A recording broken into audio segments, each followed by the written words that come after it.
අපේ මුතුන් මිත්තෝ අපි නොදන්න ලෝක එක්ක ගනුදෙනු කළා නම් අනුරාධපුරය ලෝකයේ පැරණිතම රාජධානියක්. වෙහෙර විහාර වැව් අමුණු ගැන අපි පොඩි කාලේ ඉඳන් අහලා තියෙනවා. හැබැයි මේ මහා නටබුන් අතරේ පාටවත්ම අහුවෙන්නේ නැති තැනක පුරා විද්‍යාඥයන්ටවත් විසඳගන්න බැරි ගල් පර්වතයක් හංගලා තියෙනවා. නාසා ආයතනයේ පවා ඇස් යොමු කරපු රාවණා රජතුමා විශ්වය හරහා ගමන් කරන්න භාවිතා කළා කියන ස්ටාර්ගේට් එක. එහෙම නැත්නම් සක්වල දොරටුව තියෙන්නේ ලංකාවේ කියලා ඔයා දන්නවද? අද අපි යන්නේ රන් මසුවේනට. මේක නිකම්ම වීඩියෝ එකක් නෙවෙයි. මේක අතීතයට සහ විශ්වයට විවෘත වුණු ගවේෂණයක්.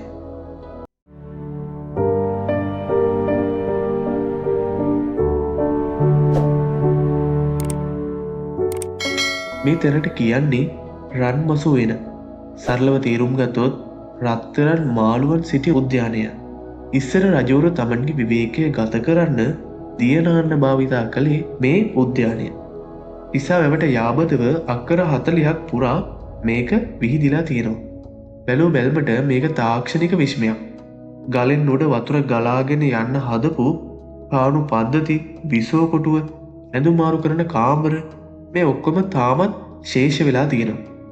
හැබැයි ප්‍රශ්නේ තියෙන්නේ එතන නෙවෙයි. මේ උයනේ එක කෙළවරක තියෙනවා ස්වභාවික ගල් පර්වත පන්තියක්. අන්න එතන තමයි මේ අභිරහස හංගලා තියෙන්නේ. අඩි 6ක් විතර උස පැතලි ගල් තලාවක් උඩ හරිම සියුම් විදියට කොටපු චක්‍රයක් දකින්න පුළුවන්. මේක ලංකාවේ වෙන කිසිම තැනක දකින්න ලැබෙන්නේ නැහැ. සඳකඩ පහනක් වගේ කිව්වට මේක සඳකඩ පහනක් නෙවෙයි. මේකට කියන්නේ සක්වල චක්‍රය කියලා. හොඳට බලන්න මේ චක්‍රය දිහා. මේකේ තියෙන්නේ රවුම් 7ක්. හරියට විශ්වයේ තියෙන මන්දාකිණි 7ක් වගේ. මේ රවුම් ඇතුලේ කොටලා තියෙන රූප මොනවද? අපිට පේනවා මාළු, ඉබ්බෝ, මුහුදු අශ්වය වගේ ජලජ ජීවීන්, ඒ වගේම ත්‍රිකෝණ, චතුරස්‍ර වගේ ජ්‍යාමිතික හැඩතල. 1901 දී ලංකාවේ ප්‍රථම පුරාවිද්‍යා කොමසාරිස් HCP බෙල් මහත්මයා මේක ගැන ලොකු පරීක්ෂණයක් කළා. එතුමා කිව්වේ මේකෙන් පෙනෙන්නේ ලෝක සිතීමක් නැත්නම් විශ්වයේ සිතීමක් වෙන්න පුළුවන් කියලා. බෞද්ධ දර්ශනයට අනුව ලෝක ධාතුව බෙදලා තියෙන විදිය මේකෙන් පෙන්නනවා. හැබැයි ප්‍රශ්නේ මේකයි. ඇයි මේ චක්‍රය මේ තරම් සංකීර්ණ? ඇයි මේක ගල් පර්වතයක් මැද අහස පේන විදියට නිර්මාණය කළේ? මේක නිකම්ම මැප් එකක් නෙවෙයි නම් මේක යතුරක්ද? මෙතනදි තමයි කතාව බරපතල වෙන්නේ. ලංකාව විතරක් නෙවෙයි ලෝකයේ තවත් තැන් දෙකක මේ වගේම අභිරහස් දොරටු තියෙනවා. එකක් තියෙන්නේ ඊජිප්තුවේ අබු ගුරාබි වල.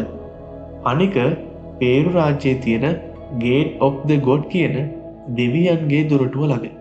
පුදුම හිතෙන කාරණාව තමයි ලෝක සිතියම අරගෙන බැලුවොත් ඊජිප්තුවේ පිරමීඩ, පේරුවල දොරටුව සහ ලංකාවේ රන්මසු උයන එකම රේඛාවක පිහිටලා තියෙන එක. මේක අහම්බයක් වෙන්න පුළුවන්ද? නැත්නම් අතීතයේ හිටපු අපේ මුතුන් මිත්තෝ ගුවන් යාන තාක්ෂණය නැති කාලක මේ රටවල් එක්ක සම්බන්ධතා පැවැත්වුවද? පේරුවල තියෙන දොරටු ඉස්සරහා මිනිස්සු දන ගහගෙන වන්දනා කරනවා. එයාලා කියන්නේ එතනින් වෙනත් මානයකට යන්න පුළුවන් කියලා. අපේ රන්මසු උයනෙත් මේ චක්‍රය ඉස්සරහා ගලින් නෙලපු ආසන 4ක් තියෙනවා. මේ ආසන මොකටද? කවුරු හරි එනකම් බලාගෙන ඉන්න හදපු ඒවද? නැත්නම් විශ්ව ශක්තිය ඇඟට ගන්න හදපු තැනක්ද?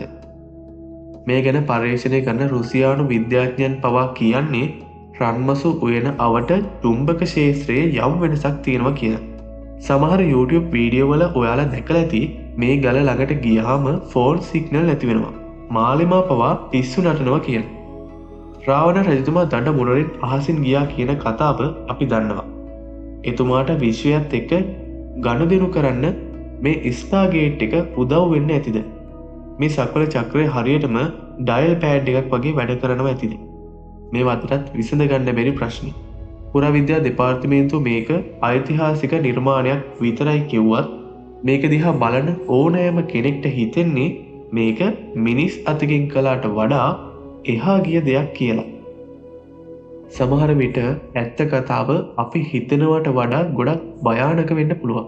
නැත්නම් හරිම සරල වෙන්නත් පුළුවන්. කොහොම වුණත් රන්මසෝයනේ සක්වල චක්‍රය කියන්නේ ලංකාවේ අපිට තියෙන වටිනාම උරුමය. ඔයා මේකට මොකද හිතන්නේ? මේක ඇත්තටම පිටසක්වල දොරටුවක්ද? නැත්නම් පරණ සිතියමක් විතරද? ඔයාගේ අදහස අනිවාර්යෙන් පහලින් කමෙන්ට් කරලා යන්න. මේ වගේම ලෝකෙම හිල්ලුව ලංකාවේ තවත් අභිරහස් ගැන දැනගන්න අපිව සබස්ක්‍රයිබ් කරන්න අමතක කරන්න එපා. ඔයාලා හැමෝටම සුබම සුබ දවසක්.